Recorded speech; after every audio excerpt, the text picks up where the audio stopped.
Cultura entretenida presenta. Cultura entretenida presenta. Laques. Introducción.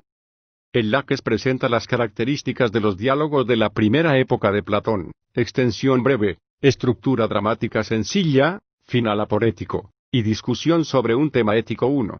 Aquí se trata de intentar definir una virtud tradicional como la andreía, es decir, el valor. Como es habitual en estas inquisiciones socráticas, la cuestión se plantea enlazada con otras no menos importantes, como la cuestión de la educación de los hijos, y la afirmación de que tal virtud está en relación de parte a todo con la arete en general. También resulta claro que la única conclusión válida de este coloquio es el rechazo de las opiniones admitidas sin previo análisis y el reconocimiento de la ignorancia de los interlocutores en cuanto a lo que es, en definitiva, la virtud sometida a examen, por lo que Sócrates les incita a comprometerse en tal búsqueda. Por su temática concreta, se diría que el diálogo está próximo al Protágoras, que reiterará con más detenimiento alguno de los motivos centrales 2, por su sencillo planteamiento y la ausencia de términos filosóficos especializados. Puede suponerse que es anterior al Eutifrón, al Lisis y al Cármides 3. El diálogo tiene una notable vivacidad, y en el coloquio Platón sabe dibujar los rasgos característicos de la personalidad de cada uno de los personajes con finos trazos. Saca un buen partido del contraste entre los dos generales presentados como supuestos expertos en la materia, el impetuoso Laques y el educado Nicias. La rivalidad de ambos en el terreno intelectual en que se plantea la discusión confiere a esta un toque humorístico. Lisímaco, un ateniense honorable, preocupado por la educación de sus hijos, y Sócrates, diestro en preguntar e irónicamente incisivo, contribuyen a ofrecer un curioso cuadro de caracteres vivos. El encuentro tiene lugar en algún gimnasio público de Atenas, donde los interlocutores acaban de asistir a la representación de una oplomachía, un simulacro de combate con todas las armas del hoplita, a cargo de un famoso experto en ese tipo de lucha. Los personajes del diálogo son: Lisímaco, hijo del famoso Aristides el Justo, preocupado porque sus hijos logren destacar, gracias a una buena educación, en el servicio de la ciudad.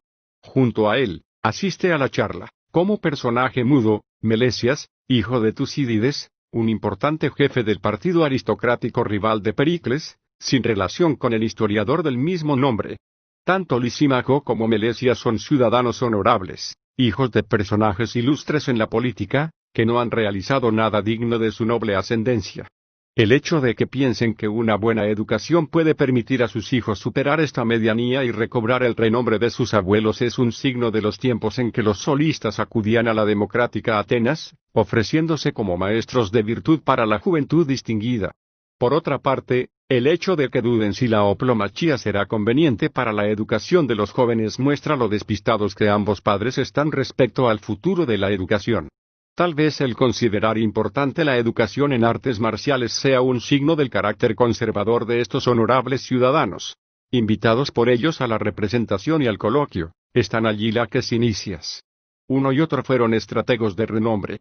Laques, que murió en la batalla de Mantinea en 418 a.C., elogia aquí a Sócrates, que combatió a su lado en la retirada de Delión en 424. Estas fechas permiten situar el momento del diálogo hacia el 420 a.C. Sus palabras le retratan como un carácter vehemente, noble y elemental. Nicias es uno de los grandes personajes de la escena política ateniense desde la desaparición de Pericles, al comienzo de la guerra del Peloponeso.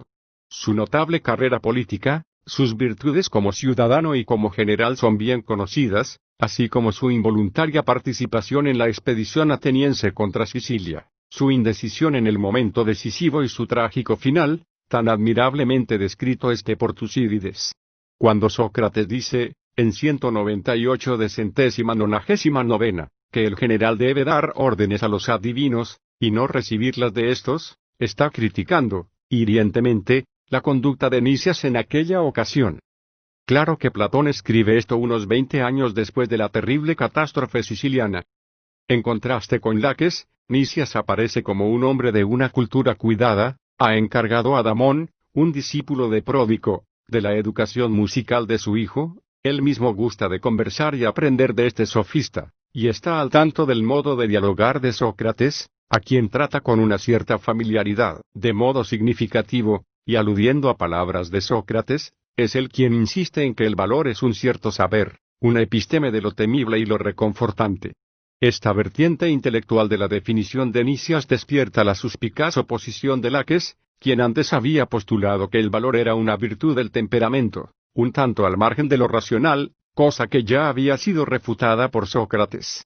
También será rechazada, tras la discusión, la definición dada por Nicias, como inespecífica, puesto que parece convenir a la virtud en general, y no solo al valor.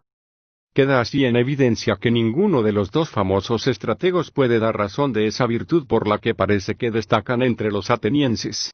Y Sócrates se despide de Lisímaco, prometiéndole una próxima visita para proseguir la charla sobre el tema de la educación de los jóvenes. 4. Nota sobre el texto. Hemos seguido para la presente traducción el texto de J. Burnett, Platónica, Vol. II, Oxford, 1903, reimpresión, 1961. También nos han sido útiles las ediciones con notas de M. T.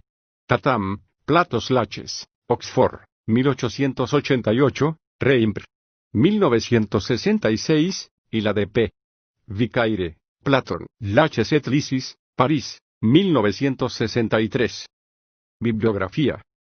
Véase la citada en los libros señalados en página 445, nota 1.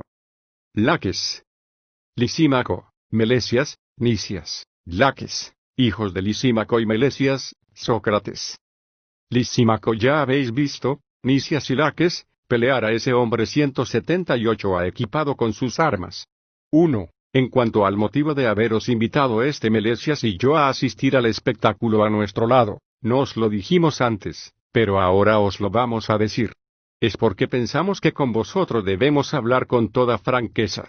Pues hay quienes se burlan de semejantes ejercicios, y si uno les pide su opinión, no dirían lo que piensan, sino que, por miramientos hacia quien les consulta, dicen otras cosas en contra de su propia opinión.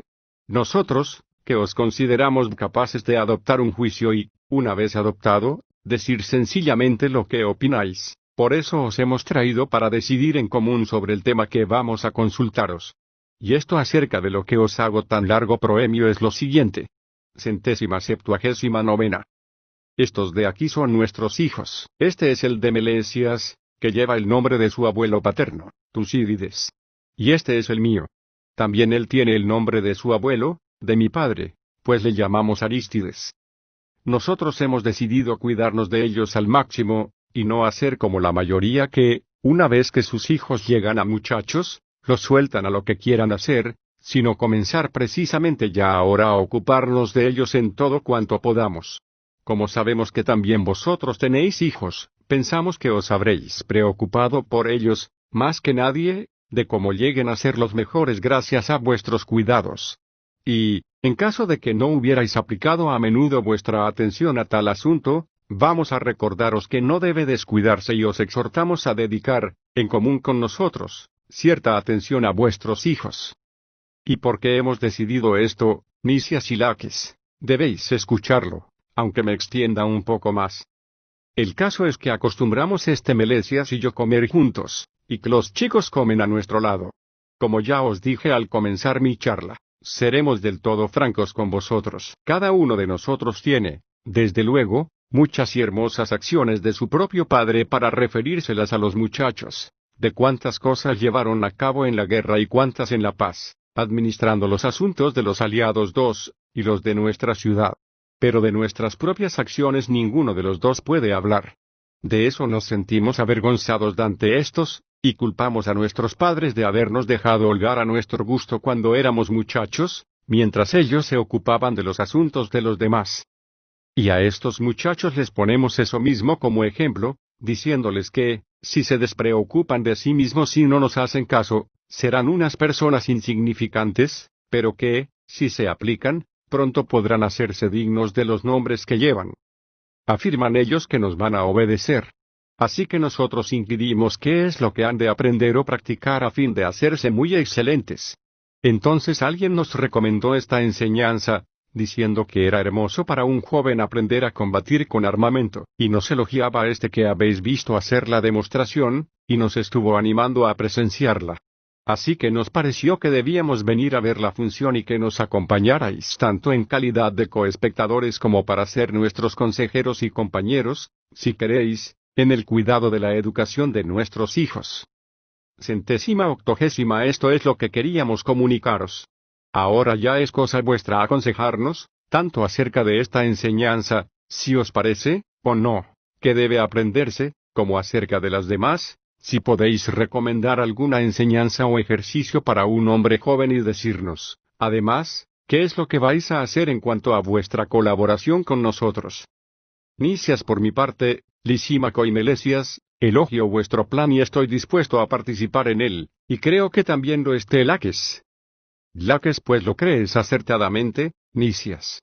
Porque lo que decía hace un momento Lisímaco sobre su padre y el de Melesias me parece que está muy bien dicho, tanto de aquellos como de nosotros y de todos cuantos se ocupan de los asuntos de la ciudad, que les suele ocurrir más o menos eso que él decía, que se desentienden de sus hijos y de sus asuntos privados y actúan descuidadamente. Así que en eso dices bien, Lisímaco.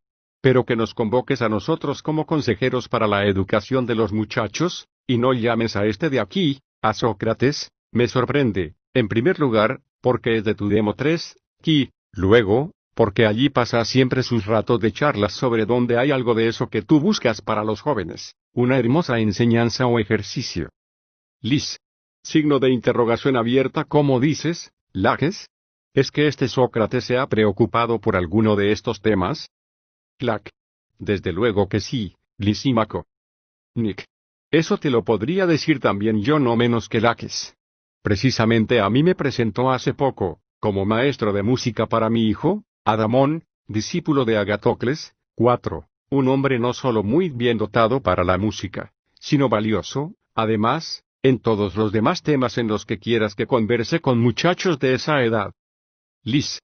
Los hombres de mi generación, por lo visto, Sócrates, Nicias y Laques, ya no conocemos a los más jóvenes, puesto que pasamos la mayor parte del tiempo recluidos en nuestra casa a causa de la edad. No obstante, si también tú, hijo de Sofronisco, puedes dar un buen consejo a este tu camarada de Demo, debes aconsejarme. Y estás en tu derecho. Pues sucede que eres amigo nuestro por parte de tu padre, siempre tu padre y yo fuimos compañeros y amigos, y murió él sin que con anterioridad nos hubiera distanciado ninguna rencilla. Pero, además, me ronda un cierto recuerdo de lo que estos decían hace poco. Que estos chicos, dialogando entre sí en casa, a menudo hacen mención de Sócrates y lo elogian mucho. Sin embargo, jamás les pregunté si se referían al hijo de Sofronisco. Entonces, muchachos, 181 a decidme, ¿es a este Sócrates a quien os referís una y otra vez? Muchachos, desde luego, padre, él es. Lis. Bien está, por era, Sócrates, que mantengas en pie el prestigio de tu padre, que era el mejor de los hombres, y especialmente que nos resulten familiares a nosotros tus cosas y a ti las nuestras. Clac. Pues bien, Lisímaco, no sueltes ya a este hombre. Que yo en otro lugar lo he visto defender, no solo el prestigio de su padre, sino también el de su patria, porque en la retirada de Delión 5, marchaba a mi lado, y yo te aseguro que, si los demás se hubiesen comportado como él, nuestra ciudad se habría mantenido firme y no hubiera sufrido entonces semejante fracaso. Lis. Ah, Sócrates, es, desde luego, un buen elogio, este que tú ahora recibes de personas dignas de ser creídas y en cosas tales como las que estos elogian. Ten por cierto, pues, que yo me alegro al oír eso de tu buena reputación, y piensa tú que yo te tengo el mayor aprecio. Hubiera sido conveniente que ya antes nos hubieses visitado con frecuencia y que nos hubieras considerado familiares tuyos, como es justo, pero ahora, a partir de hoy mismo, que nos hemos reencontrado, no dejes de hacerlo. Trátanos e intima con nosotros y con estos jóvenes, a fin de que también vosotros hagáis perdurar nuestra amistad. Con que vas a hacerlo así, y ya te lo recordaremos nosotros. Pero, ¿qué decís del tema del que empezamos a tratar? ¿Qué os parece? Esa enseñanza, el aprender a combatir con las armas, ¿es conveniente para los muchachos, o no? Sócrates, bueno, sobre eso, Lisímaco, también yo intentaré aconsejar lo que pueda, y luego trataré de hacer todo lo que me pidas. Sin embargo, me parece más justo, al ser yo más joven y más inexperto que estos, escucharles antes que dicen y aprender de ellos. Y si sé alguna otra cosa al margen de lo que ellos digan, entonces será el momento de explicarosla e intentar convenceros, a ellos y a ti. Así que, Nicias, ¿por qué no tomáis la palabra uno de los dos? Nick. No hay inconveniente, Sócrates. Me parece que recibir esa enseñanza es provechoso para los jóvenes en varios sentidos. Pues ya está bien de que pasen su tiempo en otro sitio, en esos que los jóvenes gustan de frecuentar en sus diversiones, siempre que tienen ocio, y no en este, donde forzosamente fortificarán su cuerpo pues, como ejercicio, no es inferior ni comporta menor esfuerzo que cualquier 182 a otro, y, al mismo tiempo, este entretenimiento gimnástico es de lo más apropiado a un hombre libre, tanto como la equitación. Solo estos, que se ejercitan con los instrumentos de la guerra, se adiestran para el certamen del que somos atletas y para aquello en lo que se nos plantea la competición. Luego este aprendizaje les será una cosa útil en la batalla misma, cuando sea preciso luchar junto a otros muchos. Pero su provecho será máximo cuando se quiebren las formaciones y, entonces, tengan que luchar cuerpo a cuerpo, bien para atacar persiguiendo a uno que se retira, o para defenderse en retirada de otro que carga sobre ellos. El que domina ese arte no se dejará vencer, ni enfrentado contra uno, ni siquiera atacado por más, sino que se impone en cualquier trance gracias a él. Además, ese aprendizaje incita el deseo de otro nuevo y hermoso conocimiento, pues cualquiera que ha aprendido el combate de las armas deseará el estudio inmediato del combatir en formación, y, después de adquirir y ganar reputación en sus manejos, se lanzará al estudio total de la estrategia. Ya queda claro que las prácticas derivadas de esto, las enseñanzas y ejercicios, son algo hermoso y digno de enseñanza y de entretenimiento para un ciudadano, y a ellos puede guiarles este aprendizaje. A eso sumaremos una ventaja no pequeña, que este saber puede hacer a cualquier hombre mucho más confiado y valeroso, superándose a sí mismo. No desdeñemos decir, aunque pueda parecerle a alguno de menor importancia, que también da una figura más arrogante en las ocasiones en que el hombre debe presentarla, con lo que, gracias a esa apuesta actitud, parecerá a la vez más temible a sus enemigos. Por consiguiente, Lisímaco, a mí, como digo, me parece que debe enseñarse eso a los jóvenes y ya he dicho mis razones. Pero yo escucharía muy a gusto a Laques, si tiene algo que añadir. Clac. Es difícil, Nicias, decir de cualquier tipo de enseñanza que no debe aprenderse.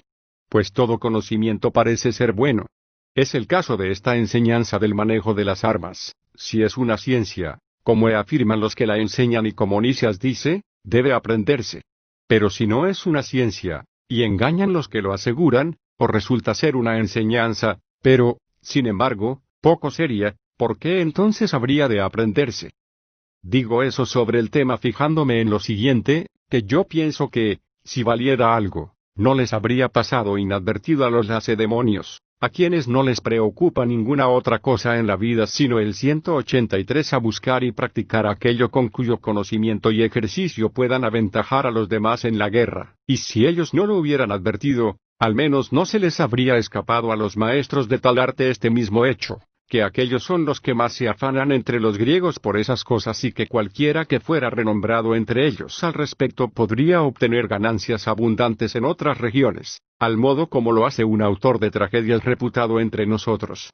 Desde luego que quien se cree capaz de componer bien una tragedia no anda en gira fuera del Ática para hacer su representación, sino que se viene derecho aquí y, naturalmente, la pone en escena ante nosotros.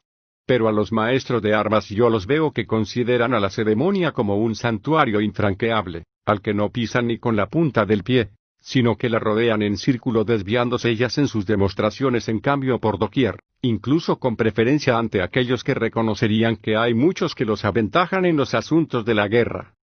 Además, Lisímaco, yo he contemplado a muchos de estos en plena acción y sé cómo son, y nos es posible contarlo a partir de un dato, que, desde luego, ninguno de los que se dedican de oficio a estos manejos de armas ha resultado jamás un hombre famoso en la guerra. Si bien en las demás cosas los renombrados surgen de entre aquellos que, en cada caso, se dedican habitualmente a ellas, estos, al parecer, al contrario de los demás, andan muy desafortunados al respecto. Pues incluso a ese Estesíleo, que vosotros habéis admirado conmigo al hacer su demostración ante tanta gente, con las palabras grandilocuentes que decía al hablar de sí mismo, yo lo he visto mejor en otra parte dando, a su pesar, una demostración más auténtica. Al abordar su navío, en el que iba como Epibates, 6, a una nave de carga, lo vi que combatía con una pica armada de guadaña, arma tan sobresaliente como sobresaliente era él entre los demás. El resto de las hazañas del individuo no vale la pena mencionarlas. Solo me referiré a cómo acabó el inventor de la guadaña adosada al asta de la lanza. Mientras luchaba, ésta se trabó de algún modo en las brisas de la nave y quedó enganchada. Sileo daba tirones queriendo soltarla, pero no podía. Y la nave pasaba a todo lo largo de la otra. Mientras tanto, él corría por la cubierta agarrado a su lanza. Al alejarse la nave, como le arrastraba cogido a su lanza, dejó que se deslizara el mango por su mano, hasta empuñar el cuento de la misma. Ya había burlas y befa 184A en la nave de carga ante su situación, pero cuando, al dispararle alguno una piedra junto a sus pies sobre el puente del navío, soltó la lanza, entonces ya ni siquiera los tripulantes de nuestra trireme fueron capaces de contener la risa, viendo la famosa lanza guadaña bambolearse colgada del otro barco. No sé si esto valdrá para algo, como Nicias dice, pero lo que yo he presenciado son esas cosas. Así que lo que dije al principio, tanto si se trata de una ciencia de poco provecho como si no es tal saber, sino que solo lo dicen y fingen, no vale la pena intentar aprenderlo. Porque me parece que, si uno que es cobarde se cree poseer tal saber, al hacerse más osado pondrá en mayor evidencia su natural, y, si es valiente, observado por los demás va a sufrir, en cuanto falle un poco, muchas censuras, ya que la pretensión de una tal ciencia se presta a la envidia, de modo que, al no realizar algo tan admirable que supere en valor a los demás, no tendrá modo de escapar a la burla quien quiera que afirme poseer esa ciencia. Esa es mi opinión, Lisímaco, en cuanto al empeño de que eso sea un saber. Pero, como te decía antes, no hay que soltar ahora a este Sócrates, sino pedirle que nos dé su consejo sobre qué le parece el tema propuesto. Lis. Pues te ruego yo, Sócrates, que, en efecto, nuestro consejo me parece que necesita ahora de alguien que dé la sentencia. Si estos dos hubieran concordado, un tal arbitraje sería menos necesario. Ahora, en cambio pues, como ves, Laques ha depositado un voto opuesto al de Nicias. Conviene que te escuchemos también a ti, para saber a cuál de los dos votos agregas el tuyo. Soc. Signo de interrogación abierta. ¿Por qué, Lisímaco? ¿Vas a aceptar lo que apruebe la mayoría de nosotros? Lis. Signo de interrogación abierta. Pues ¿qué podría hacer uno, Sócrates? Soc. Signo de interrogación abierta. ¿Acaso también tú, Melesias, obrarías de igual modo? Y si hubiera una reunión para decidir acerca de la preparación gimnástica de tu hijo, en qué debe ejercitarse, ¿harías caso a la mayoría de nosotros o a aquel que estuviera precisamente formado y adiestrado por un buen maestro de gimnasia? Mel. A aquel, lógicamente, Sócrates. Soc. Signo de interrogación abierta. ¿Le harías más caso a él que a nosotros cuatro? Mel. Probablemente. Soc. Supongo, entonces, que lo que ha de juzgarse bien debe juzgarse según la ciencia, y no según la mayoría. Mel. Signo de interrogación abierta. ¿Cómo no? Soc.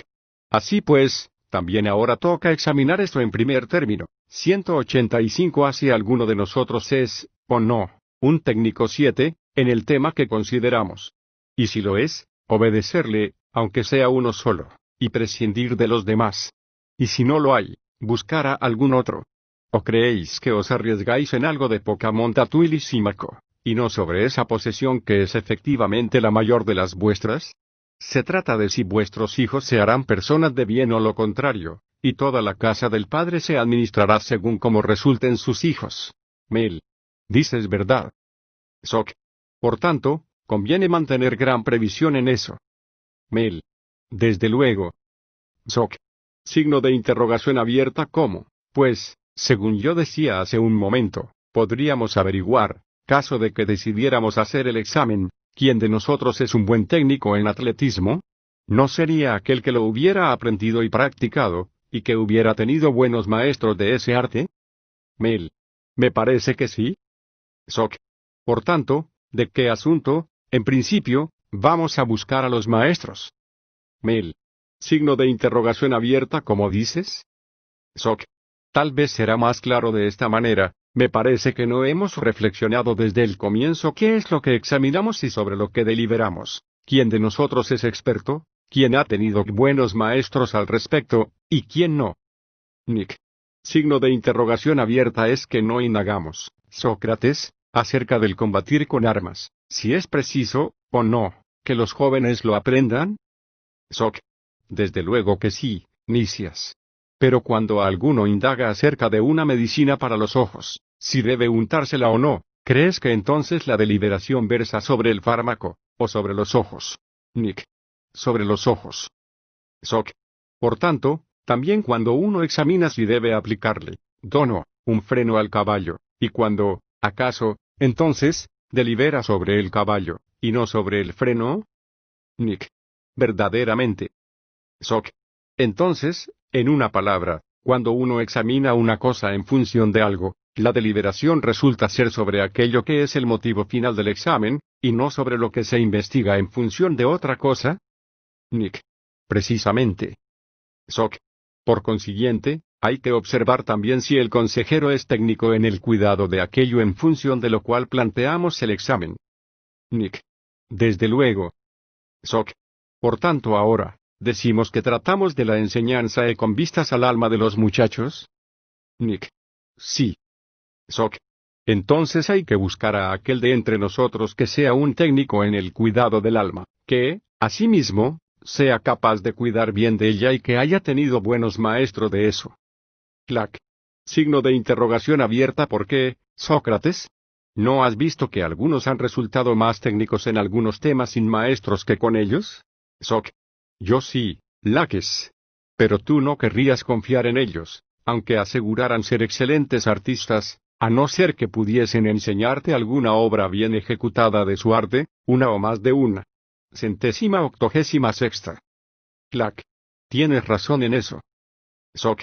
Entonces, Laques y Nicias, debemos nosotros ahora, ya que Lisímaco y Melesias nos han invitado a deliberar con ellos acerca de sus hijos, en su afán por darles cualquier cosa que mejore sus almas, si decimos que tenemos tal calidad, demostrársela e indicar qué maestros tuvimos y cómo, siendo antes buenos personalmente, cuidaron de las almas de muchos jóvenes y, además, nos transmitieron a las claras sus enseñanzas. O si alguno de nosotros afirma que no tuvo maestro, pero en efecto puede referir sus propias obras, ha de indicar quiénes de los atenienses o de los extranjeros, esclavos o libres, se han hecho gracias a él personas de mérito reconocido. Si no está a nuestro alcance nada de eso, invitémosle a buscar a otros y no nos arriesguemos, con hijos de nuestros compañeros, a corromperlos y a recibir los más graves reproches de sus familiares más próximos. El caso es que yo, Lisímaco y Melesias, soy el primero en confesar que no he tenido ningún maestro en la materia, a pesar de que siento que pasión por el tema desde mi juventud.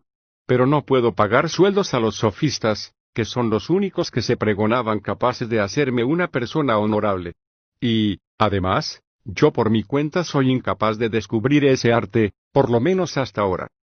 Pero si Nicias o Laques lo han descubierto o aprendido, no me sorprendería. Pues tienen más posibilidades que yo por su dinero y, por tanto, pueden haberlo aprendido de otros, y también son de más edad, de modo que pueden haberlo encontrado ya. Me parecen, en efecto, capaces de educar a una persona. Nunca se habrían expresado sin temor acerca de los entrenamientos útiles o nocivos a un joven, si no se creyeran saberlo suficientemente. Por lo demás, yo también confío en ellos. Pero lo de que disientan uno de otro me ha sorprendido. Así que yo te suplico, a mi vez, Lisímaco, y al modo como hace un momento Laques te exhortaba a no soltarme y a preguntarme, también te exhorto a que no dejes a Laques ni a Nicias, sino que les preguntes, diciéndoles que Sócrates asegura no estar al tanto del tema y no ser capaz de juzgar cuál de los dos tiene razón, porque no es ni inventor ni discípulo de nadie en tales materias. Tú, Laques, y Nicias, decidnos, uno y otro, ¿qué entendido en la educación de los jóvenes tuvisteis como maestro y si estáis enterados por haberlo aprendido de otro o habiéndolo indagado por vosotros mismos? Si lo habéis aprendido, 187 a decidnos quién fue el maestro de cada uno y quiénes sus competidores, para que, si los asuntos de la ciudad os privan a vosotros de tiempo libre, acudamos a ellos y les persuadamos con regalos o favores, o ambas cosas, a ocuparse de nosotros y de nuestros hijos, para que no avergüencen a sus antepasados por su mediocridad. Y en caso de que ambos seáis descubridores de tal conocimiento, dadnos un ejemplo de a qué otros habéis transformado, al cuidaros de ellos, de mediocres en personas de mérito. Porque, si empezáis ahora, por primera vez, a educar, hay que advertir que el riesgo de vuestro experimento no recae sobre un cario, 8, sino sobre vuestros hijos y los hijos de vuestros amigos, y que no os ocurra, sencillamente, el dicho del refrán, empezar el oficio de alfarero con una jarra. Decidnos, pues, cuál de estos supuestos os sirve y conviene, o por el contrario, cuál no. Esto, Lisímaco, pregúntaselo, y no lo sueltes. Lis. Me parece, amigos, que Sócrates habla acertadamente. Pero a vosotros os toca decidir, Nicias y Laques, si os viene bien y de grado ser interrogados y dar explicación sobre esos temas. Para mí y para Melesias, está claro que no sería agradable el que quisierais exponer en un diálogo todo lo que Sócrates os pregunta. Porque, como os decía al principio, os invitamos a consejo con motivo de que pensábamos que os habríais preocupado, como es natural, por estos temas, especialmente porque vuestros hijos tienen casi la misma edad que los nuestros para la educación. A no ser que tengáis algún reparo, da sentido y examinad la cuestión en común con Sócrates, dando y aceptando vuestros razonamientos unos y otros. Porque él tiene razón también en eso de que ahora tratamos del más importante de nuestros asuntos. Con que ved si opináis que así ha de hacerse. Nick. Signo de exclamación abierta a Lisímaco. Me parece que de verdad conoces a Sócrates solo por su padre y que no lo has tratado, a no ser de niño, cuando en alguna ocasión entre la gente de tu demo se te acercara acompañando a su padre, en un templo o en alguna otra reunión del barrio. Está claro que, desde que se hizo mayor, no has tratado con este hombre. Lis. Signo de interrogación abierta. ¿Por qué, Nicias? Nick.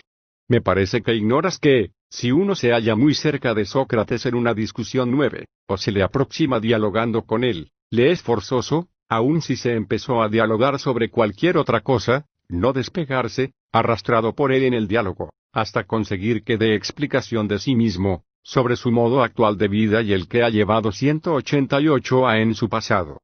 Y una vez que ha caído en eso, Sócrates no lo dejará hasta que lo sopese bien y suficientemente todo. Yo estoy acostumbrado a sé que hay que soportarle estas cosas, como también que estoy a punto ya de sufrir tal experiencia personal. Pero me alegro, Lisímaco, de estar en contacto con este hombre, y no creo que sea nada malo el recordar lo que no hemos hecho bien o lo que no hacemos, más bien creo que para la vida posterior, está forzosamente mejor predispuesto el que no huye de tal experiencia, sino el que la enfrenta voluntariamente y, según el precepto de Solón, está deseoso de aprender mientras viva. 10. Y no cree que la vejez por sí sola aporte sentido común. Para mí no resulta nada insólito ni desagradable exponerme a las pruebas de Sócrates, sino que desde hace tiempo sabía que, estando presente Sócrates, la charla no sería sobre los muchachos sino sobre nosotros mismos. Como os digo, por mi parte no hay inconveniente en coloquiar con Sócrates tal como él lo prefiera. Mira qué opina Laques acerca del tema. Clac. Mi posición, Nicias, sobre los coloquios es sencilla. O, si lo prefieres, no sencilla, sino doble. Desde luego, a unos puedo parecerles amigo de los razonamientos y a otros, enemigo. Cuando oigo dialogar acerca de la virtud o sobre algún tipo de sabiduría a un hombre que es verdaderamente un hombre y digno de las palabras que dice, me complazco de extraordinariamente al contemplar al que habla y lo que habla en recíproca conveniencia y armonía. Y me parece, en definitiva, que el hombre de tal clase es un músico que ha conseguido la más bella armonía, no en la lira ni en instrumentos de juego, sino al armonizar en la vida real su propio vivir con sus palabras y hechos, sencillamente, al modo dorio y no al jonio, pienso, y, desde luego, no al frigio ni al lidio, pues aquel es el único tipo de armonía griego. 11. Así que un tal orador hace que me regocije y que pueda parecerle a cualquiera que soy amigo de los discursos. Tan animosamente recojo sus palabras. Pero el que obra al contrario me fastidia, tanto más cuanto mejor parece hablar, y hace que yo parezca enemigo de las palabras.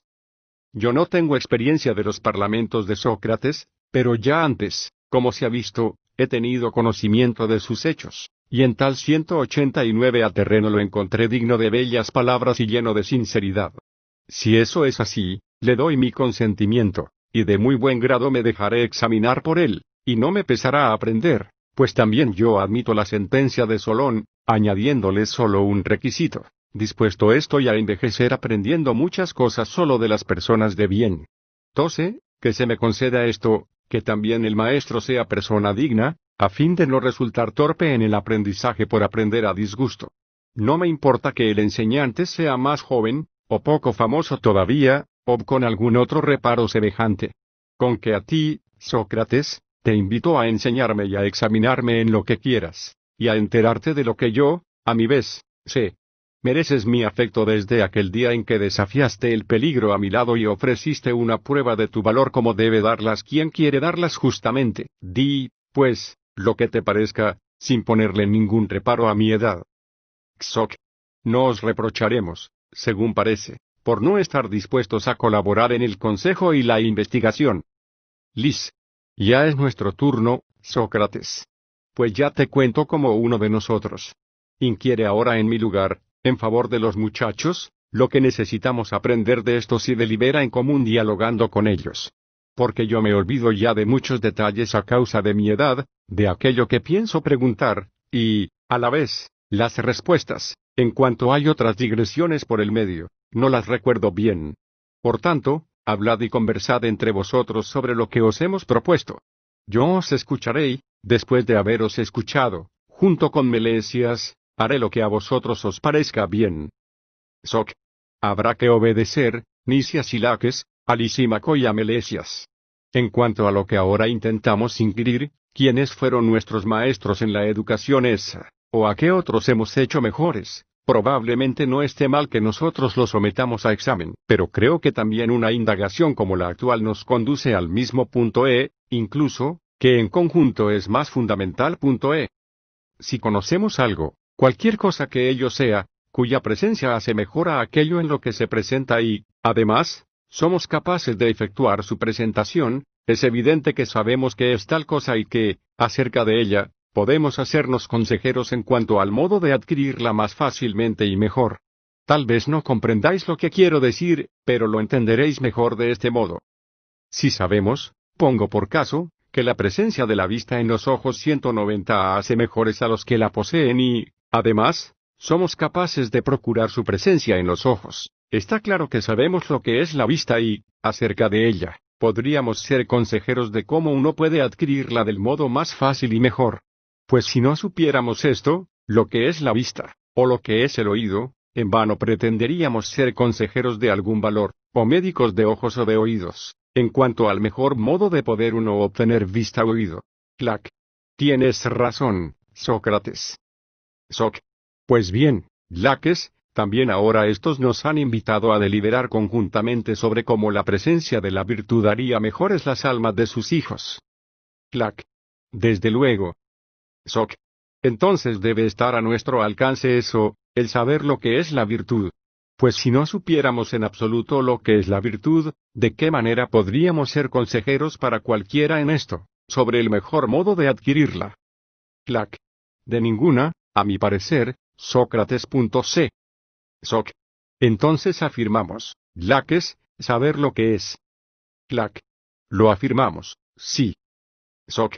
Por tanto, si lo sabemos, Laques, podemos decir, desde luego, ¿qué es? Clac. Signo de interrogación abierta, ¿cómo no? Soc. Sin embargo, amigo mío, no tratemos directamente de la virtud en general, pues acaso sea excesivo trabajo. Miremos en primer lugar si nos hallamos en buena disposición de conocer alguna de sus partes. Así, probablemente, nos resultará más fácil el análisis. Clac. Hagámoslo, Sócrates, tal como tú lo prefieras. Soc. Signo de interrogación abierta. ¿Cuál de las partes de la virtud vamos a elegir? Está claro que aquella hacia la que parece tender la enseñanza de las armas. Sin duda que a la mayoría les parecerá que el valor. ¿O no? Clac. Esa es, desde luego, mi opinión. Soc. Y eso es lo que intentaremos en primer término, Laques, decir qué es el valor. A continuación examinaremos también de qué manera puede presentarse en los jóvenes, en la medida en que sea posible obtenerlo a partir de entrenamientos y enseñanzas. ¿Con qué intenta responder a lo que digo? ¿Qué es el valor? Clac. Por Zeus, Sócrates, no es difícil responder. Si uno está dispuesto a rechazar, firme en su formación, a los enemigos y a no huir, sabes bien que ese tal es valiente. Soc. Dices bien, Laques. Pero quizás soy yo culpable, al no haberme expresado con claridad, de que tú no respondieras a lo que tenía intención de preguntarte, sino a otra cosa. Clac. Signo de interrogación abierta. ¿Cómo es eso que dices, Sócrates? 191 a Soc. Voy a explicártelo, si soy capaz. Sin duda es valiente, como tú dices, el que, resistiendo firme en su formación, combate contra los enemigos. Clac. Yo, desde luego, lo afirmo. Soc. Y yo. Pero, ¿qué dices de quien, huyendo y no resistiendo firme, combate contra los enemigos? Clac. Signo de interrogación abierta. ¿Como huyendo? Soc. Al modo como dicen que combaten los escitas, no menos huyendo que persiguiendo, y según Homero en algún lugar dijo, elogiando los caballos de Eneas, que éstos sabían perseguir y huir velozmente por aquí y por allá. 13. También elogió Homero a Eneas por eso, por su ciencia de la fuga, y dijo de él que era un maestro de la fuga. Clac. Y con razón, Sócrates, pues hablaba con respecto a los carros. También tú hablabas sobre los jinetes escitas. La caballería de estos combate de ese modo, pero la infantería de los griegos lo hace como yo digo. Soc. A excepción tal vez, Laques, de la infantería de los lacedemonios. Pues dicen que los lacedemonios, cuando en Platea se enfrentaron a los guerróforos persas, no quisieron pelear con ellos aguardando a pie firme, sino que huyeron y, una vez que se quebraron las líneas de formación de los persas, dándose la vuelta como jinetes, pelearon y así vencieron en aquella batalla. 14. Clac. Dices la verdad. Soc. De ahí lo que te decía hace poco, que soy yo el culpable de que tú no respondieras bien, puesto que no te pregunté bien. Quería, pues, saber no solo acerca de los valientes de la infantería, sino también acerca de los de la caballería y de todo género de combatientes, pero, además, de los que son valientes en los peligros del mar y de cuántos lo son frente a las enfermedades, ante la pobreza y ante los asuntos públicos, y aún más, de cuántos son valientes no solo ante dolores o terrores, sino también ante pasiones o placeres, tanto resistiendo como dándose la vuelta, pues, en efecto, existen, Laques, algunos valientes también en tales situaciones. Clac. Y mucho, Sócrates. Soc. Por tanto, son valientes todos estos, pero unos demuestran su valor ante los placeres, otros, ante los dolores, otros, ante las pasiones y otros, ante los temores. Otros, creo, muestran su cobardía en las mismas circunstancias. Clac. Desde luego. Soc. ¿Qué es, en definitiva, cada una de estas dos cosas? Eso preguntaba, de nuevo, pues, intenta definir primero el valor, ¿qué es lo idéntico en todos los casos? ¿O aún no comprendes lo que pregunto? Clac. No del todo. Soc. Pongo un ejemplo, como si te preguntara qué es la rapidez. 192 a que se da en el correr y en el tocar la cítara y en el hablar y en el comprender y en otras muchas cosas, y que en general poseemos, en lo que vale la pena decir, en las acciones de las manos, las piernas, la boca, la voz y el pensamiento. ¿No lo estimas tú así? Clac. Desde luego. Soc. Sí, en tal caso, uno me preguntara, Sócrates, ¿cómo defines eso que tú llamas rapidez en todos los casos? Contestaría que a la capacidad de realizar en poco tiempo muchas cosas yo la llamo rapidez, y ello tanto respecto a la voz, como a la carrera y a todo lo demás. Clac. Y contestarías correctamente. Soc. Intenta ahora también tú, Laques, definir así el valor, en que consiste su capacidad, la misma ante el placer y ante el dolor y en todo en lo que hace un momento decíamos que se presentaba, por la que recibe el nombre de valor. Clac. Entonces, me parece que es un cierto coraje del alma, si debe decirse lo que se da en todos los ejemplos. Soc. En efecto se debe, al menos si queremos contestarnos a nosotros mismos. Sin embargo, se me ocurre esto, según pienso, no cualquier coraje te parece valor. Lo deduzco de esto, que de seguro, Laques, que tú consideras el valor una cosa de las muy hermosas. Clac. Ten por cierto que de las más hermosas. Soc. Signo de interrogación abierta no es, pues, bello y digno el coraje acompañado de sensatez. Clac. Desde luego. Soc. Signo de interrogación abierta y que si le acompaña el desvarío, ¿no será, por el contrario, dañino y criminal? Clac. Sí. Soc. Signo de interrogación abierta es que llamarás hermoso a lo que es dañino y criminal. Clac. ¿No sería justo, Sócrates? Soc. Signo de interrogación abierta no reconocerás, por tanto, que un coraje de esa clase sea valor, puesto que no es hermoso, y el valor es algo bello. Clac. Tienes razón. Soc. Entonces, el coraje sensato sería, según tu definición, el valor. Clac. Al parecer. Soc. Veamos ahora a qué se refiere su sensatez. ¿Acaso a todo, a lo grande y a lo pequeño? Por ejemplo, si uno tiene el coraje de gastar su dinero sensatamente, conociendo que, mediante ese gesto, adquirirá más, ¿a ese tú lo llamarías valiente? Clac. Yo no, por Zeus. Soc. Signo de interrogación abierta y en el caso de uno que es médico, que tiene a su hijo o a algún otro enfermo de neumonía y que, pidiéndole que le dé de beber o de comer, no se doblega, sino que mantiene su firmeza. 193 Alac. Tampoco se trata de eso, de ningún modo. Soc. En cambio, el hombre que en la guerra resiste con coraje y quiere pelear, pero que, reflexionando sensatamente y sabiendo que otros le socorrerán, va a combatir contra oponentes menores en número y más cobardes que los que están de su parte, y que domina un terreno más favorable, ese que con tal sensatez y previsión se reviste de coraje, ¿dirías que es más valiente que el que en el campamento contrario está dispuesto a enfrentarse a él y a resistir con coraje su ataque? Clac. Este del campamento contrario me lo parece más, Sócrates.b. Soc. Sin embargo, el coraje de este es más insensato que el del otro. Clac. Tienes razón. Soc. Y el que combate firme en una batalla ecuestre con conocimiento científico de la equitación, dirás que es menos valiente que el que lo hace sin tal conocimiento. Clac.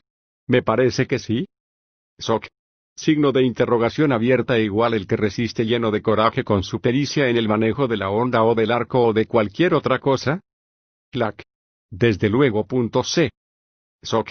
Y todos los que están dispuestos a bajar a un pozo y sumergirse con pleno coraje en tal acción, o en otra semejante, no siendo expertos, ¿vas a decir que son más valientes que los expertos al respecto? Clac. Signo de interrogación abierta. ¿Qué otra cosa puede uno decir, Sócrates? Soc. Ninguna otra, siempre que así lo creas. Clac. Pues yo, desde luego, lo creo. Soc. Pero sin duda, Laques, esos se arriesgan y tienen coraje más insensatamente que los que lo hacen con conocimiento técnico. Clac. Al parecer. Soc. Signo de interrogación abierta. ¿Y no nos pareció en lo anterior que esa audacia y coraje de insensatos eran viciosos y dañinos? Clac. Desde luego. Soc. Signo de interrogación abierta. ¿Y que el valor se había reconocido que era algo hermoso? Clac. Se había reconocido, en efecto. Soc. Ahora, en cambio, afirmamos que esa cosa fea, el coraje insensato, es valor. Clac. Así parece que hacemos. Soc. Signo de interrogación abierta. ¿Te parece, entonces, que decimos bien? Clac. Por Zeus, Sócrates, a mí no. Soc. Por tanto, según tu expresión, no nos hemos armonizado al modo dorio tú y yo, Laques. Pues nuestros actos no están acordes con nuestras palabras. Ya que, si alguien nos escuchara dialogar ahora, diría que, de hecho, ambos participamos del valor, pero que, de palabra, según sospecho, no. Clac. Dices la pura verdad. Soc. Signo de interrogación abierta. ¿Que, entonces? ¿Te parece bien que nosotros nos quedemos así? Clac. De ningún modo. Soc. Signo de interrogación abierta. ¿Quieres, pues, que hagamos caso en todo a aquello que decíamos? Clac. Signo de interrogación abierta. ¿Qué es eso, y a qué vamos a atender? 194 a Soc. Al razonamiento que nos invita a mostrar coraje. Si estás dispuesto, también nosotros resistiremos y persistiremos con firmeza en la encuesta, para que el valor mismo no se burle de nosotros, de que no lo hemos buscado valerosamente, si es que muchas veces ese coraje en persistir es el valor. Clac. Yo estoy dispuesto, Sócrates, a no abandonar. Sin embargo, estoy desacostumbrado a los diálogos de este tipo. Pero, además, se apodera de mí un cierto ardor por la discusión ante lo tratado, y de verdad me irrito, al no ser, como ahora, capaz de expresar lo que pienso. Pues creo, para mí, que tengo una idea de lo que es el valor, pero no sé cómo hace un momento se me ha escabullido, de modo que no puedo captarla con mi lenguaje y decir en qué consiste. Soc. Desde luego, amigo mío, el buen cazador debe proseguir la persecución y no dejarla. 15. Clac. Hasta el final, en efecto. Soc. Signo de interrogación abierta. ¿Quieres, pues, que invitemos a Nicias a nuestra partida de caza, por si es más diestro que nosotros? Clac. De acuerdo. ¿Cómo no? Soc. Venga, Nicias, socorre a tus amigos que están apurados en la discusión y no encuentran la salida, si tienes alguna fuerza. Ya ves cuán atrapados están nuestros intentos. Tú di lo que crees que es el valor, líbranos de nuestro apuro y asegura con tu palabra lo que piensas. Nick. Por cierto que desde hace tiempo me parece, Sócrates, que no definíais bien el valor. Pues no os referíais a algo que yo te he oído mencionar a ti con buen acierto en charlas anteriores. Soc. Signo de interrogación abierta. ¿A qué, Nicias? Nick. Te he oído decir muchas veces que cada uno de nosotros es bueno en aquello que es sabio, y malo, en aquello que ignora. Soc.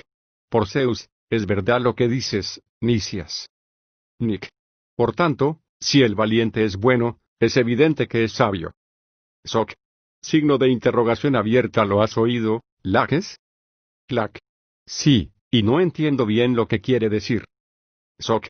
Yo sí creo entenderlo, y me parece que nuestro amigo dice que el valor es una especie de saber. Clac. Signo de interrogación abierta. ¿Qué tipo de saber, Sócrates? Soc. Signo de interrogación abierta. ¿A él le preguntas eso? Clac. Sí. Soc. Venga, pues, contéstale, Nicias. ¿Qué clase de saber sería el valor, según tu propuesta? Porque, sin duda, no se trata del saber tocar la flauta. Nick. En modo alguno. Soc.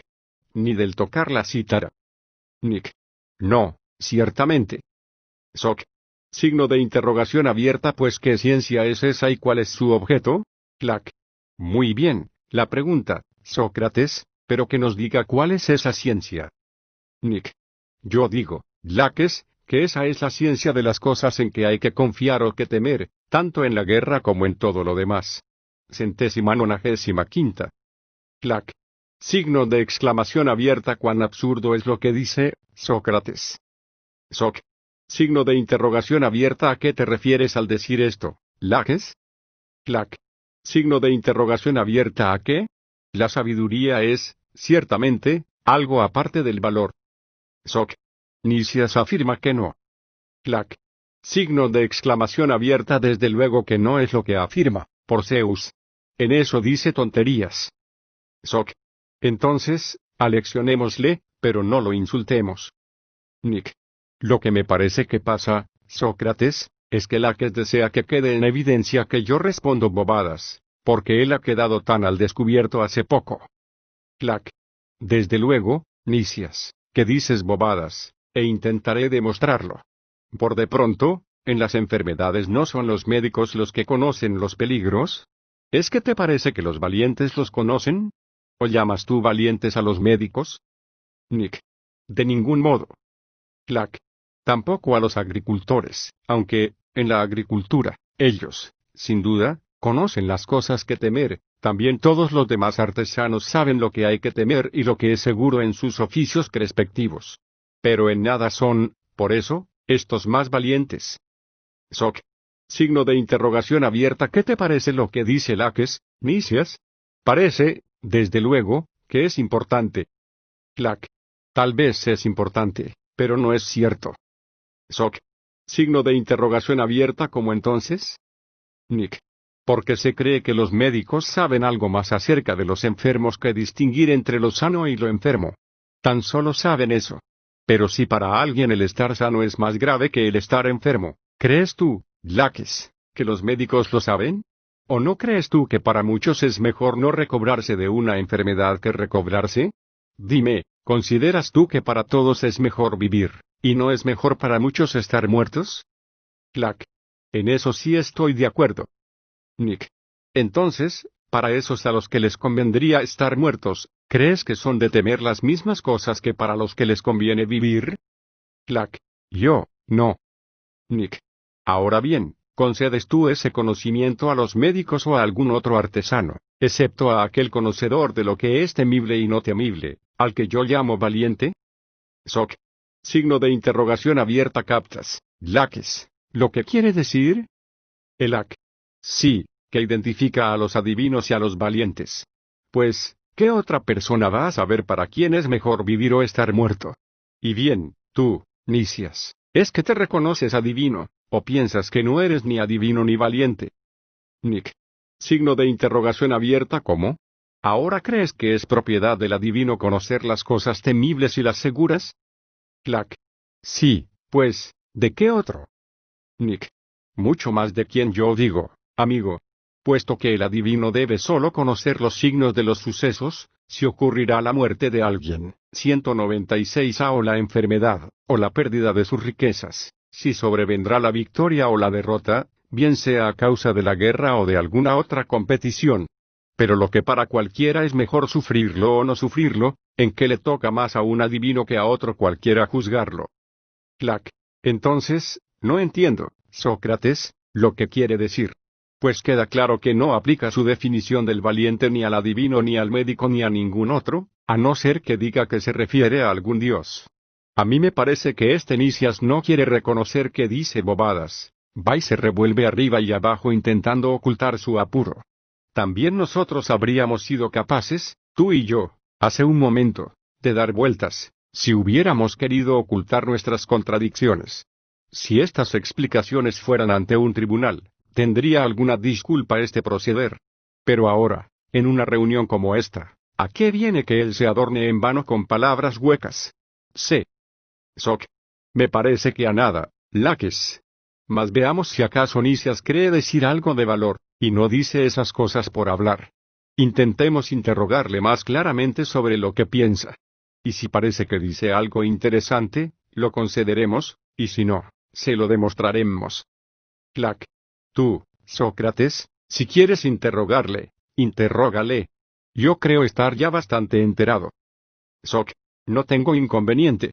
La encuesta será común, en tu nombre y en el mío. Clack. Muy bien. Soc. Dime, Nicias, o mejor, dinos, pues Laques y yo hacernos en común la pregunta, ¿afirmas que el valor es la ciencia de lo temible y de lo seguro? Nick. Sí. De. Soc. Pero conocer eso no está en poder de cualquiera, cuando ni el médico ni el adivino poseerán tal conocimiento, ni serán valientes, a no ser que dominen por añadidura tal ciencia. ¿No decías eso? Nick. Exactamente. Soc. Entonces, en realidad, según el dicho, no puede cualquier cerdo conocerlo ni ser valiente. 16. Nick. Opino que no. Soc. Está claro, Nicias, que tú, al menos, ni siquiera crees que fue valiente la cerda de Cromión. 17. Y lo digo no por bromear, sino porque forzosamente quien da tal definición no aceptará el valor de ningún animal, ni concederá que algún animal sea tan sabio que afirme que lo que pocas personas saben por ser difícil de conocer, eso parecen saberlo un león o una pantera o cualquier jabalí.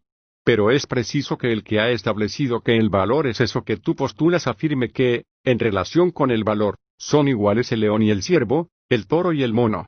Clack. Signo de exclamación abierta por los dioses. Que dices bien, Sócrates. Y con toda sinceridad, 197. Respóndenos, Nicias, si consideramos que son más sabios que nosotros esos animales, que todos reconocernos que son valientes, o bien, si te atreves, en contra de la opinión de todos, a no llamar valientes a estos. Nick. De ningún modo, Laques, llamo yo valientes ni a los animales ni a nadie que no sienta temor por su ignorancia, sino temerario y loco. ¿O crees que también voy a llamar valientes a todos los niños, que por su desconocimiento no tienen miedo a nada? Yo pienso que la temeridad y el valor no son lo mismo y, asimismo, que son muy pocos los que participan del valor y la previsión, pero que, en cambio, los que participan de la brutalidad, de la audacia y de la temeridad acompañada de imprevisión son muy numerosos, tanto en hombres como en mujeres, y en niños como en animales. Esos a los que tú llamas valientes, como los que más, yo los llamo temerarios, y valientes solo llamo a los sensatos de los que hablo. Clac. Ya observas, Sócrates, qué bien se adorna a lo que parece, con su explicación, y pretende privar a los que todos reconocen ser valientes, de tal honor. Nick. Yo no, Laques, no te preocupes. Que afirmo que tú eres sabio, y también Lámaco, 18, si sois valientes, y otros muchos atenienses. Clac. Aunque podría replicar, nada diré contra eso, para que no digas que soy verdaderamente del demo de Exoneas. 19. Soc. No repliques, Laques. Me parece que no has captado que éste ha recibido esa sabiduría de nuestro compañero Damón, y Damón se ha impregnado mucho de la de Pródico, 20, que parece el más diestro de los sofistas en distinguir ese tipo de nombres. Clac. Desde luego, está bien, Sócrates, que tales cosas sean más honorables para un sofista que para un hombre al que la ciudad considera digno de estar al frente de ella. Esoc. Conviene, sin embargo, amigo mío, que quien está al frente de los asuntos más importantes de la ciudad participe de la inteligencia. Me parece que Nicias es digno de que se le examine para saber hacia dónde apunta su aplicación del nombre de valor. Clac. Examínalo, entonces, tú, Sócrates. Soc. Voy a hacerlo, amigo. Mas no creas que vaya a dejarte escapar de nuestra asociación en el diálogo, por tanto, presta atención y examina con nosotros lo que digamos. Clac. Sea así, si te parece preciso. Soc. Me lo parece. Tú, Nicias, vuelve a contestarnos desde un 198 a principio. ¿Recuerdas que, al comenzar el diálogo, tratábamos del valor, examinándolo como una parte de la virtud? Nick. Desde luego. Soc. Entonces, tú respondiste que es una parte, como otras muchas existentes, de un todo al que se denomina virtud. Nick. Signo de interrogación abierta, ¿cómo no? Soc. Entonces, ¿dices lo mismo que yo?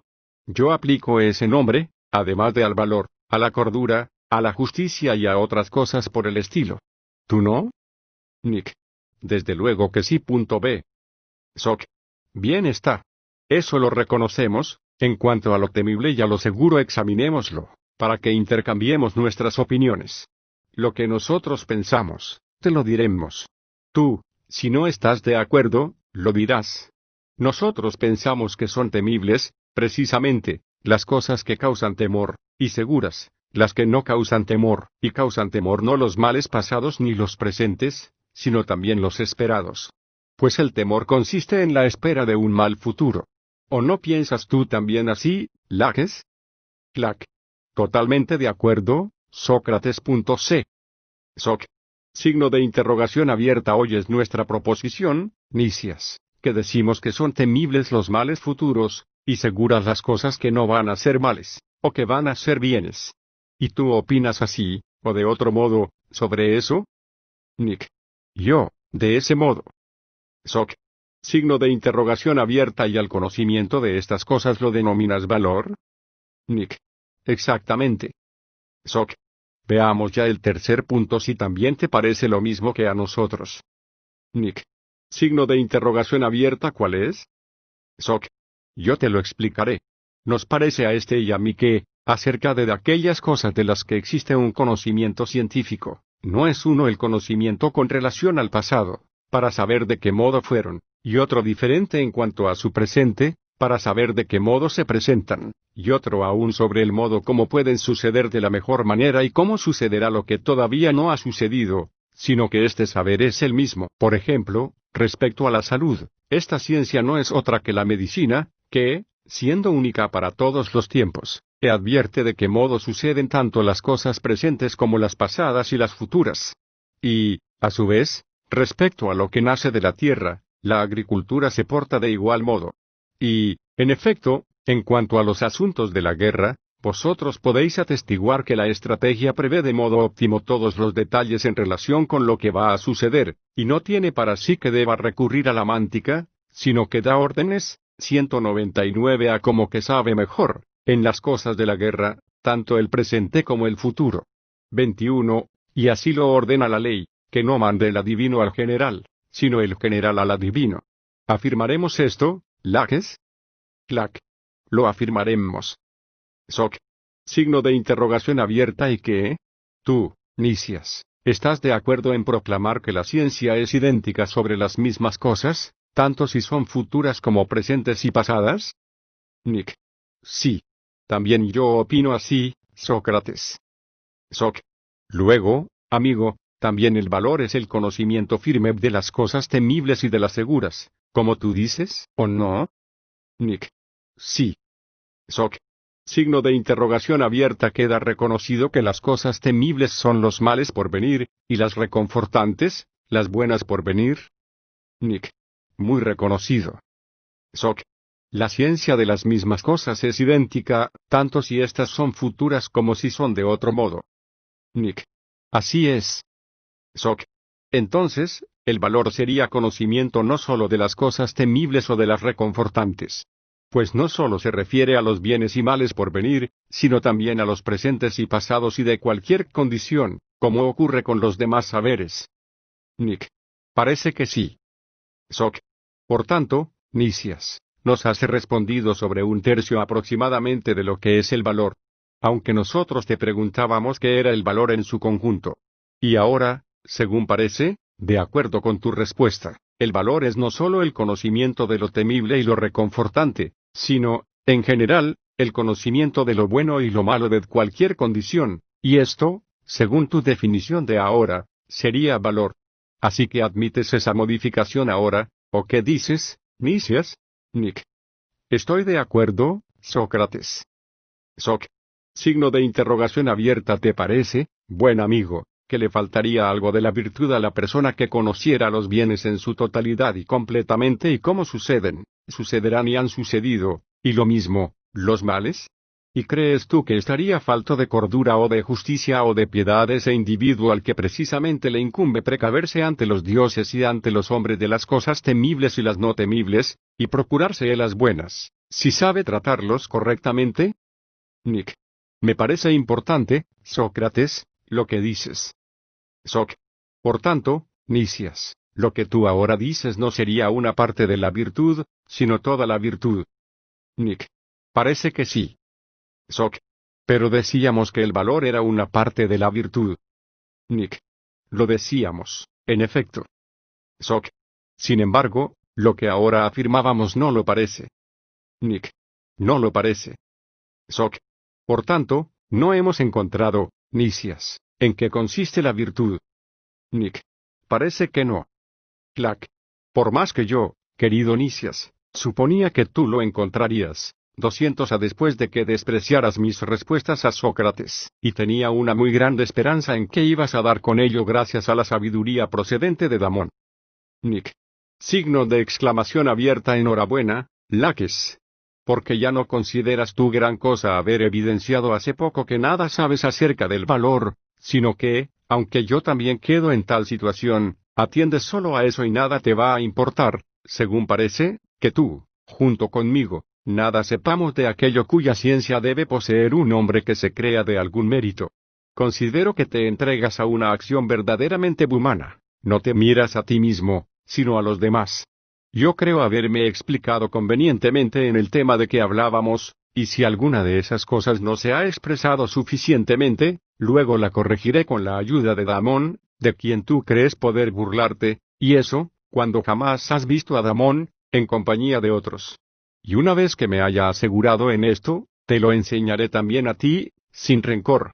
Pues me parece que te falta mucho por que aprender. Clac. Por cierto que tú eres sabio, Nicias.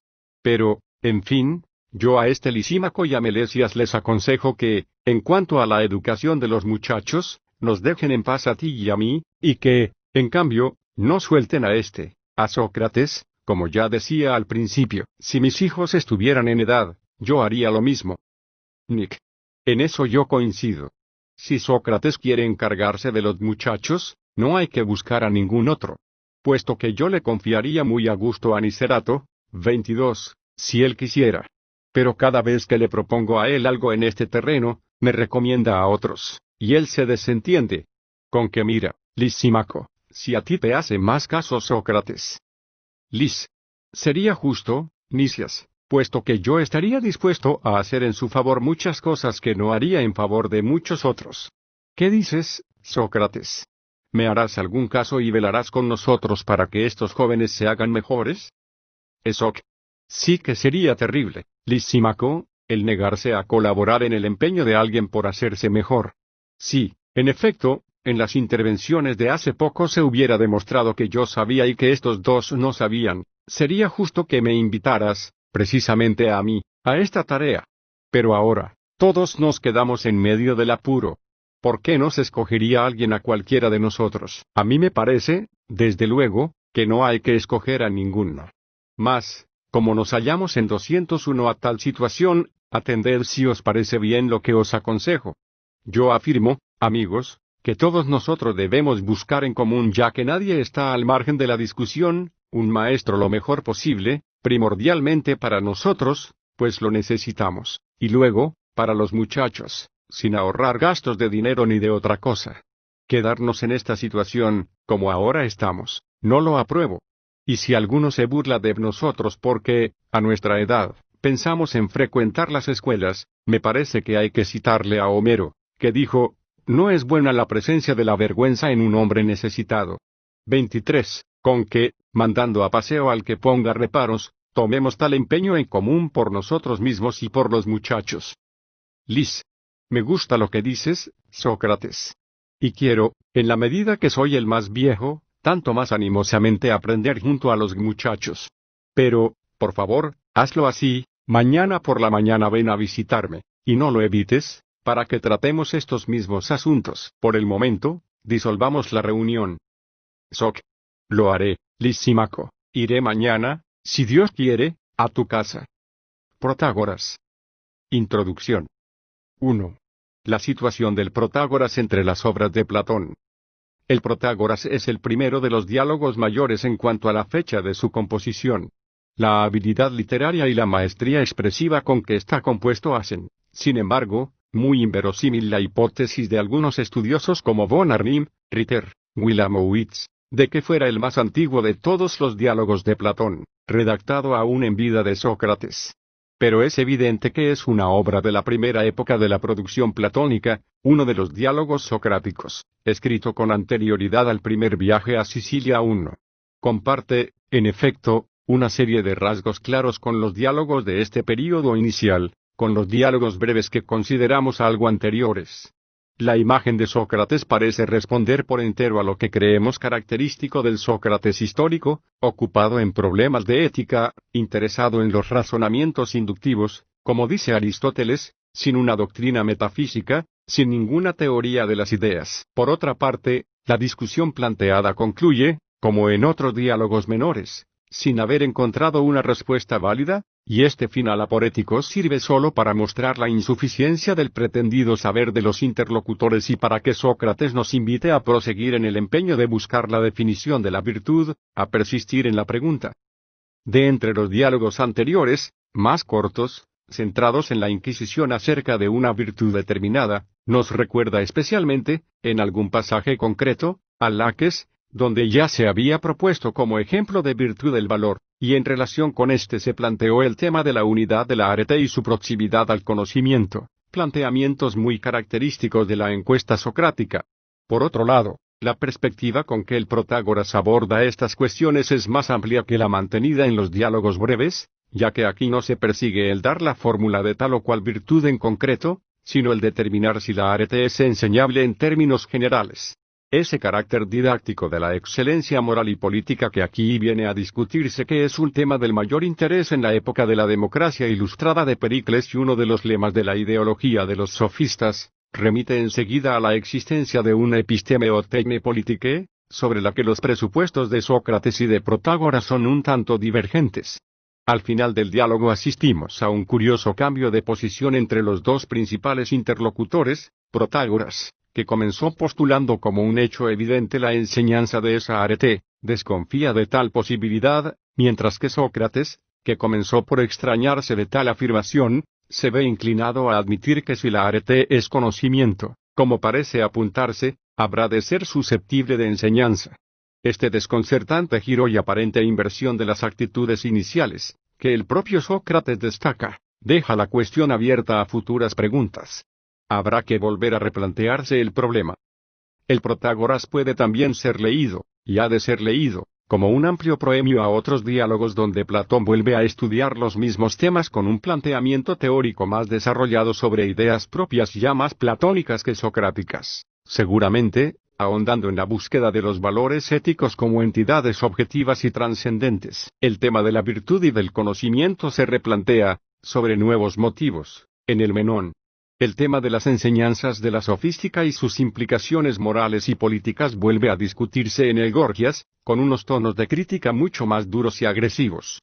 Tanto el uno como el otro reciben un enfoque global en el marco de la teoría de la República.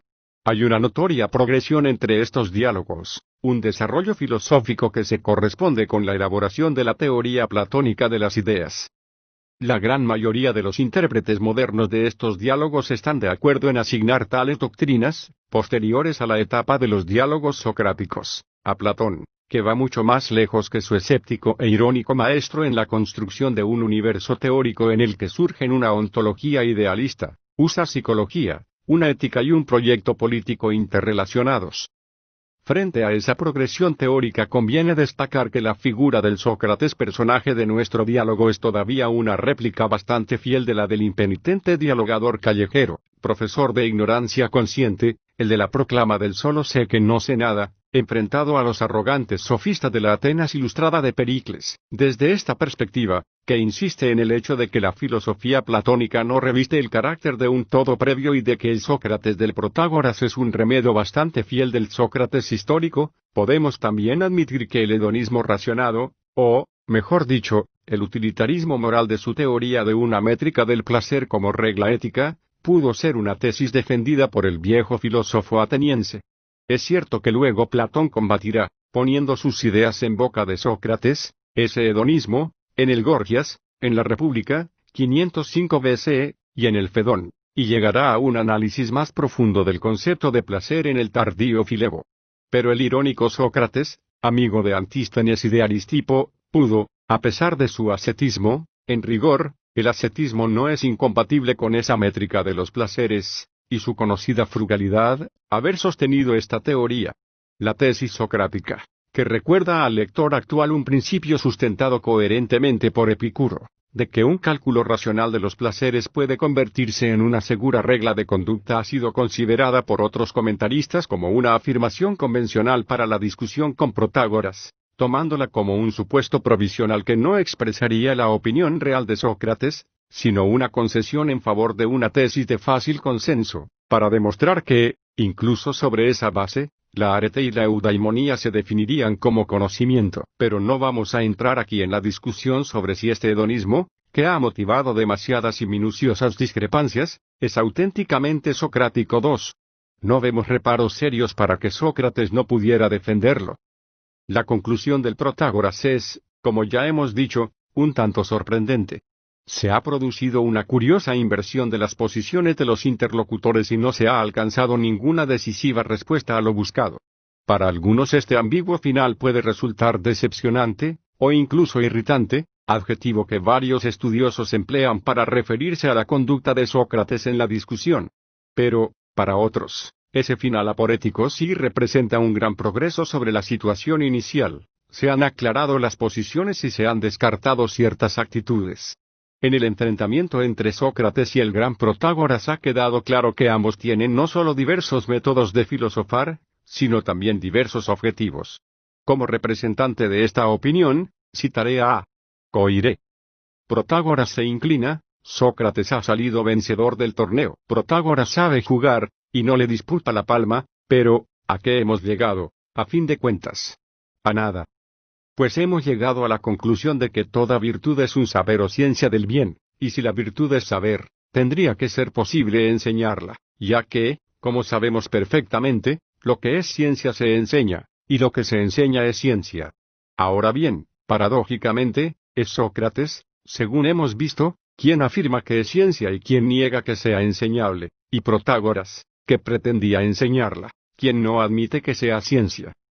Mas el lector auditor lo advierte, la contradicción y la paradoja son puramente aparentes, pues si la virtud fuese lo que Protágoras y el vulgo llaman con ese nombre, si fuese lo que aquel enseña a sus alumnos, con toda seguridad no sería ciencia, y no cabría enseñarla. En cambio, si es lo que piensa Sócrates, es decir, si fuese ciencia intuitiva de los valores y del bien, se la podría enseñar, aunque es evidente que Protágoras no sería capaz de hacerlo. ¿Quién lo haría? Pues, también esto está muy claro, Sócrates, es decir, el filósofo, pues esta ciencia de la medida de los valores y de las satisfacciones, de la que Sócrates nos ha prometido decirnos más tarde lo que es, no es otra cosa, según sabemos ya, que la filosofía 3. De lo que no cabe duda es de que el Protágoras es uno de los diálogos más animados, más teatrales y brillantes de Platón 4. Como pintura de un ambiente y unos caracteres, el Protágoras posee una gracia inolvidable, que acreditaría a Platón como escritor dramático, y nos hace recordar la anécdota de que éste había renunciado, por influencia de Sócrates, a su ambición de escribir piezas para la escena. Tan solo los diálogos más logrados de su época de plenitud, como el Fedón, el Banquete o la República, podrían rivalizar en cuanto a ambientación y precisa representación con el Protágoras. El relato en primera persona, ya que es Sócrates quien recuerda la entrevista en casa del rico Calias, a donde acudió arrastrado por el juvenil entusiasmo de Hipócrates, le permite evocar las siluetas de los sofistas, sus gestos y sus voces, con peculiar ironía, y hay en esta presentación de Protágoras, y, tras él, esbozando sus siluetas en vivaces trazos, de Hipias, de Pródico, de Alcibíades y Calias, un humor muy diferente a la sátira dura y acerba del Gorgias. Platón tiene hacia Protágoras un cierto respeto, y no distorsiona demasiado la figura de este pensador, uno de los ideólogos de la democracia ateniense 5. Protágoras es, en todo momento, un conversador atento, inteligente, con una doctrina bien asentada en tesis moderadas e ilustradas, al que los ataques dialécticos de Sócrates acaban por poner en un brete. No hay en él esa fatua vanidad de otros interlocutores ni es un sofista que desdeñe la influencia moral de sus enseñanzas. Es una figura extraordinariamente simpática que sufre la acometida del interrogatorio socrático con notable paciencia y con una excelente buena educación. Concibe la discusión como un torneo, como la contienda entre dos logo y o dos posiciones dogmáticas, al modo de las contiendas entre sofistas, y él, que se jactaba de enseñar a hacer más fuerte el argumento más débil, no queda en actitud airosa sometido al método del dialegesta y el exetasen del joven Sócrates 6. 2. La composición del Protágoras. Atender, aunque sea de manera esquemática, a la cuidada estructura que el diálogo ofrece, puede resultar muy interesante, para confirmar esa habilidad literaria de Platón a que nos hemos referido. Es curioso notar cómo la composición guarda cierta analogía con la de una pieza dramática. Siguiendo esa analogía podemos distinguir varios actos, calificar de agón y agón. Blastos, p.e. habla de primer y segundo round, los enfrentamientos dialécticos de Sócrates y Protágoras, y asignar el papel de coro al resto de los asistentes a la discusión en casa de Calias 7. El esquema de la obra resulta claro, aunque se pueda hablar de un prólogo seguido de dos actos, separados por el intermedio de 334c-338e, o bien de tres actos, como he preferido aquí. Esta calificación de actos resulta convencional, el análisis del texto en secciones es, a nuestro parecer, preciso y claro. Prólogo, 39ª 1. Sócrates encuentra a un amigo y comienza su relato. Acto 1, 310b 39ª. 2. Hipócrates acude a Sócrates. Conversación de ambos. 3. En casa de Calias. La reunión de sofistas, 314b 36. 4. Presentación de Protágoras y su enseñanza. Acto I, 319 334c. 5. Objeciones de Sócrates. 6. Discurso de Protágoras, mito de Prometeo, 320c 323, seguido de explicación y apología, 323 328d. 7. Reparos de Sócrates y diálogo entre S y P. Intermedio, 334 338e. 8. Intervenciones conciliadoras. Acto III, 338 347. 9. Comentario poético de Simónides por Sócrates. 10. Vuelta al diálogo, 347b 349d. 11. Segundo diálogo entre S y P.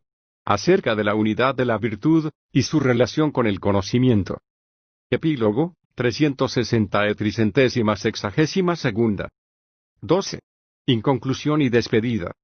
Podemos considerar como primer motivo del diálogo el de, ¿qué es un sofista y qué es lo que enseña? Para introducirlo, Platón ha recurrido a la figura del joven Hipócrates, entusiasta e ingenuo, que acude a despertar a Sócrates, como introductor en ese ámbito de los sabios albergados en casa del rico Calias. El diálogo entre Sócrates y el ingenuo Hipócrates, mientras clarea la mañana, es una muestra de la habilidad literaria de Platón, como también la escena de la entrada en la mansión del mecenas ateniense de los sofistas. ¿Pero tú sabes a qué peligro vas a exponer tu alma? Le pregunta Sócrates al muchacho. Y da una primera definición de un sofista, maliciosamente. Viene a ser como un traficante o tendero de los alimentos del alma. Frente a esta primera cautela de Sócrates se sitúa la profesión de fe de Protágoras, orgulloso de su enseñanza y de su reputación. Pretende enseñar la ciencia política y hacer a los hombres mejores ciudadanos, resume Sócrates. ¿Pero es eso posible? ¿Puede enseñarse la arete en la que se funda el arte político, esa tecne politique, que Protágoras dice profesar? Con estos reparos de Sócrates se abre el segundo tema, si es enseñable la virtud política. Protágoras da una magnífica demostración de su elocuencia por medio de un largo discurso, que comienza con un mito, el de Prometeo y los orígenes de la civilización, y prosigue con una explicación racional de su tesis: todos los hombres están dotados y deben participar de la política, y estas capacidades para la convivencia civilizada pueden mejorarse con la enseñanza en que son maestros los sofistas. El discurso de Protágoras es admirable, por su estilo oratorio, y por las ideas que presenta, que corresponden en buena medida a las defendidas por este pensador democrático de la época de Pericles. Pero Sócrates no está contento de ese tipo de argumentación y quiere traer la cuestión a otro terreno, al coloquio por preguntas y respuestas breves y precisas. Al método sofístico de los grandes discursos, la macrología, opone el método dialéctico, de pregunta y respuesta seguidas y breves, la braquilogía, típica de su mayéutica de la definición. Protágoras recela y se necesita la intervención conciliadora de otros contertulios de Hipias, Pródico, Calias y Alcibíades, para que acceda a proseguir la discusión. Ahora, en lo que hemos analizado como primera parte del acto III, es Sócrates quien se lanza a un largo discurso, comentando un poema de Simónides de Ceos. Con la mayor habilidad parodia así uno de los procedimientos habituales de la sofística. Los poetas habían sido los primeros educadores de los griegos, antes de que los sofistas pretendieran asumir su relevo. La enseñanza moral del texto de Simónides es distorsionada por los manejos exegéticos de Sócrates hasta extremos de notoria paradoja. Esta manipulación del texto comentado tiene algunos rasgos de brillante ironía, como cuando se cita a los espartanos como los más fervidos amantes del saber y de la discusión intelectual y se asegura que las expulsiones temporales de extranjeros de Esparta están justificadas porque los espartanos se dedican entonces en secreto a verdaderas orgías de intelectualismo y estudio. En cierto modo, este largo discurso hace pendant al largo discurso de Protágoras. El sofista había manipulado un mito, y ahora Sócrates manipula, descaradamente, un poema lírico 8. Es el propio Sócrates quien reconoce haber estado jugando hasta llegar al absurdo y quien propone, recalcando una vez más la oposición de métodos, volver al coloquio por preguntas y respuestas, en busca de una definición. De nuevo se reanuda la cuestión sobre la unidad de la virtud, se pone el ejemplo del valor, y se continúa con el tema, característico de las encuestas de Sócrates, de la fundamentación de la virtud en el conocimiento, y de la moral, por tanto, en una ciencia. Protágoras, un tanto a su pesar, se ve arrastrado por Sócrates hasta admitir que la virtud supone el conocimiento. Pero, entonces, advierte Sócrates, tendría que ser enseñable si es que tiene algo de ciencia. He aquí que, como Sócrates destaca, parecen haberse invertido las posiciones iniciales de ambos, porque ahora es Protágoras quien desconfía que la virtud sea una ciencia susceptible de ser enseñada, mientras que él se vería abocado a admitirlo. Habrá que seguir investigando. Protágoras se despide con buenas palabras y pronostica un brillante futuro al diestro antagonista que ha encontrado en Sócrates. Nota sobre el texto. Hemos seguido la edición de J. Burnett en Platonic, Vol. II, Oxford, 1903, reimpresión, 1963. Nos han sido de notable utilidad el comentario de J. y A. M.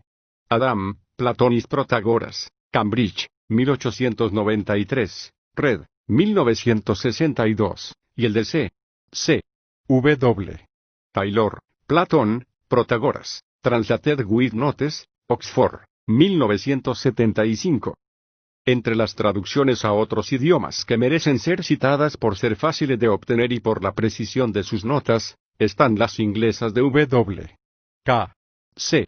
Guthrie, Plato, Protagoras Almeno, Londres, 1956, varias veces reedit, y de Taylor, recién citada, las francesas de A. Croiset, Platón, Protagoras, París, 1923, y de Chambry, Platón, Protagoras, París, 1967, y la italiana de D. P.C., Platone, Il Protagora, Florencia, 1975. Bibliografía. La serie de Ars, que tratan de puntos concretos del Protágoras, es demasiado amplia para citarla aquí. En los libros ya citados de W. K. C. Guthrie y C. C. W. Taylor está muy bien recogida, de modo que solo convendría añadir algún estudio de publicación más reciente, como el de L. Bodin, L. Protagoras, París, 1975. Se trata, sin embargo, de un estudio antiguo, Publ.